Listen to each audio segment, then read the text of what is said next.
For this deep dive, I'll be bridging that science with the traditional wisdom of Barbara O'Neill and some of our Japanese ancestral secrets. Welcome back. I am Kiko Tanaka. And I'm Dr. Sterling. Today, we are conducting what you might call a clinical audit on Gary Brecka's methylation science. And we really want to get to the core of a question you've all been asking. Right. So let's start with why Gary Brecka thinks the liver is the engine of biological age. And, in turn, why someone like Barbara O'Neill believes the castor oil pack is really the fuel for that engine. That's the tension, isn't it? Our mission today is to move past all the noise and give you a kind of synthesized blueprint. Exactly. We're blending that hard clinical science with time-tested ancestral knowledge. The goal is to help you get to a place of, high-level health and real independence. Because it can feel paralyzing. You hear one expert say you have to fix your genes. And the next is telling you to just rub oil on your belly. It's confusing. We're here to synthesize those seemingly opposed ideas into one clear, actionable path. Okay, so let's start on my side of the fence, the clinical audit. When we talk about accelerated biological aging, the body's clock ticking faster than the calendar. Yeah. The focus almost always lands squarely on the liver. The liver isn't just some filter, it's the central hub for one of the most critical biochemical processes we have, and that is methylation. Okay, let's unpack that, because methylation is a word that gets thrown around a lot. For someone who doesn't live in a lab, what is it, and why is the liver so absolutely central to it? Think of it like a massive switchboard operator for your body. But instead of flipping switches, it's adding these tiny chemical tags. Okay. Methylation is just the process of adding a methyl group. It's a carbon and 3 hydrogen atoms onto molecules, even your DNA. This tagging process acts like an on or an off switch for literally millions of genes. So it's controlling everything. Everything, from repairing cells to making neurotransmitters, and this is the crucial part for today, for converting toxins into harmless stuff that your body can actually get rid of. It sounds like the primary manufacturing plant and the waste processing facility all rolled into one. That's a perfect way to put it. And the liver, it handles the vast majority of this incredibly complex work. We need the liver to be a methylation powerhouse, because if that machinery breaks down, the results are, well, they're immediate. And what does that look like when it breaks down? When methylation is ineffective, and that can be from genetic variants or just not getting the right nutrients, you can't process waste. Simple as that. So the body just starts stockpiling toxic byproducts. Precisely. And the most common, the one we can actually measure clinically, is something called homocysteine. Homocysteine. Yeah. It's highly toxic, especially to your vascular system. It's this pro-inflammatory amino acid, and if it's not broken down by that methylation cycle, it just starts to damage arteries, raise your cardiovascular risk.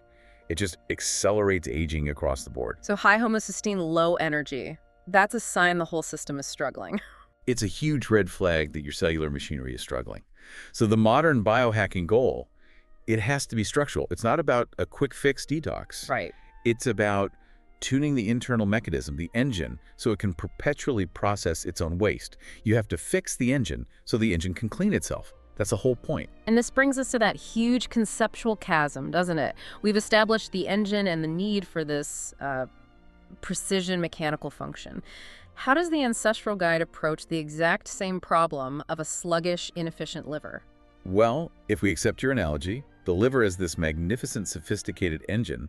The ancestral approach first looks at the road conditions. Okay. Before we worry about fine-tuning the pistons, we have to ask, is the vehicle just stuck in a ditch? The core belief is that the body is designed to heal itself, provided we remove the blockages that are preventing flow. Clear the accumulated physical blockages first. Okay. That makes a powerful, intuitive sense. And for that foundational clearing, the primary timeless tool is the castor oil pack. Barbara O'Neill champions this, but not through the lens of genetic pathways. It's all about promoting energy flow, circulation, and lymphatic movement. It's a completely different operating system for viewing health. But that's where my clinical skepticism has to kick in. I mean, applying oil externally. How is that physiologically powerful enough to reach deep-seated organs? Critics would just dismiss this as folk medicine. And that's where we turn to ancient observational wisdom and this concept of direct delivery. The traditional method is called the Pachotti method. 어떻죠? It involves applying the castor oil directly to the navel, the umbilicus. The rationale, which is deeply rooted in Ayurvedic and other traditional systems, is profound. They believe the navel is a Pachodi entry point, connecting to this astonishingly dense network of 72,000 nerves and circulatory pathways. So the idea is the oil's being absorbed through an area of high vascularity, high neurological activity, maybe giving it a systemic effect from a very local application. That's a fascinating way to reframe the delivery route. Absolutely. And when you look past the energetic concepts and just look at the chemistry of the oil itself, you see the mechanism. Castor oil's power is in its main component, ricinoleic acid. Ricinoleic acid. Yes. This compound is a known anti-inflammatory. It's a powerful circulatory stimulant, so it's believed to dramatically support lymphatic drainage, which is, essential for carrying all that metabolic waste away from the liver and the gut. And what about the physical blockages you mentioned, the so-called sludge? Well, according to O'Neill's school of thought, that ricinoleic acid is particularly effective at breaking down what tradition calls stagnant energy, or the physical sludge that can build up in the gallbladder. Thick, congested bile. Exactly. A thick, cholesterol-laden bile. And if the gallbladder is backed up, the liver can't efficiently pass its own bile and toxins out of the system. So here's our conceptual conflict. The modern clinical view says we need to fix the sophisticated machinery, the methylation, which needs micronutrients and enzymes. Right. The traditional view says no, first you have to clear the simple blockages. The sludge using gentle circulatory methods. So how do we solve this, Dr. Sterling? It feels like they're focused on completely different bottlenecks. They are.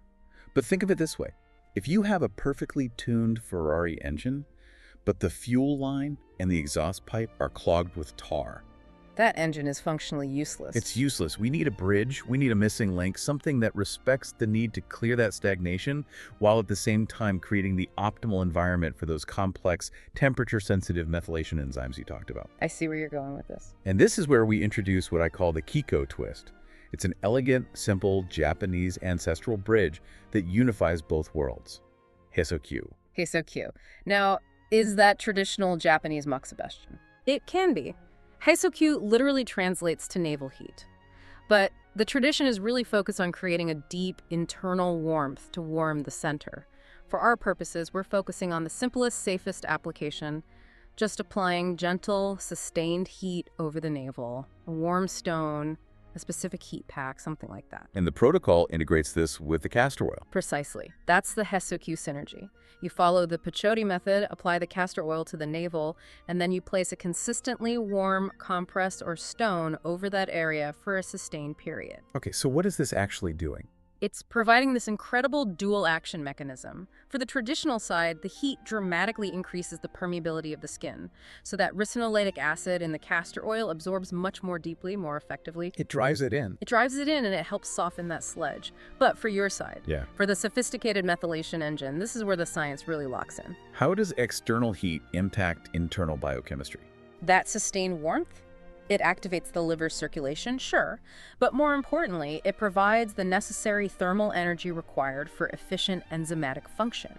Every single biochemical process, especially those methylation pathways, they operate best in a very narrow temperature range. Ah, of course. Thermal kinetics. Exactly. They're highly sensitive to it. I see it now.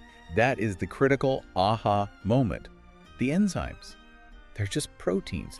Their shape, which dictates their function, is totally temperature dependent. If the local environment is even a little suboptimal, a little sluggish, the enzymes that rely on things like folate and B vitamins to run the methylation cycle, they just slow down. So the traditional practice isn't just soothing, it's providing a core physical requirement, thermal activation, that actually optimizes the clinical biochemistry. We're manually creating the perfect internal temperature and circulation for Brecka's methylation engine to run at peak efficiency, all using a rooted, ancient practice. That's the highest form of self-directed wellness. Using simple heritage practices to create the conditions for complex clinical processes to succeed. But what about precision? If we're targeting that sludge, we need more than just heat and oil. What provides the chemical dismantling power? Now we get to the final layer. We have the thermal energy for the engine, the castor oil to loosen the system. For true enzymatic precision, we introduce a complementary internal tonic. And this comes from the kitchen, I'm guessing. It does. It's a simple staple of Japanese cuisine. grated raw daikon. We call it daikon oroshi. Daikon. So this root vegetable, its role here is more than just dietary. Much more. The raw daikon contains a specific, really potent digestive enzyme. It's called lipase. Lipase, a fat-breaking enzyme. The perfect, naturally occurring surgical tool to chemically break down that specific, thick, cholesterol-laden gallbladder sludge that Barbara O'Neill talks about. You are literally dismantling the blockages from the inside. So when you pair the Heisoki synergy, the oil and the heat, with eating the raw daikon oroshi, the system becomes comprehensive. You're supporting the liver's complex methylation machinery with the thermal energy. Making sure the enzymes are running fast and hot. And simultaneously, you're using the enzymatic precision of the raw daikon's lipase to chemically dismantle the existing blockages in the biliary system. Clearing the road so the highly functional engine can actually get its fuel and excrete its waste unimpeded. It's a beautiful merger, Kiko Tanaka. We are taking the high-trust, gentle approach of the ancestral guide and elevating it with the meticulous, measurable precision of clinical science. It's a powerful path to metabolic independence. It really is.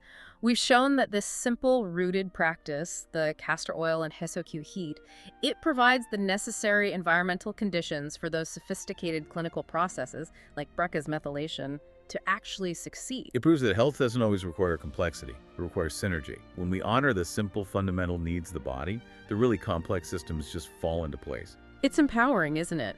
To realize that the secrets to maximizing our biological engine weren't locked away in some high-tech lab. They were hidden in plain sight, in the wisdom of simple heat and a common root vegetable. That's a truly fascinating point for you to mull over. If something as simple as localized heat and a root vegetable can provide the critical support needed for the body's most complex biochemical engine, how many other foundational heritage practices are we overlooking in our chase for expensive, complex solutions? The next step is always the simplest one. Stay vibrant.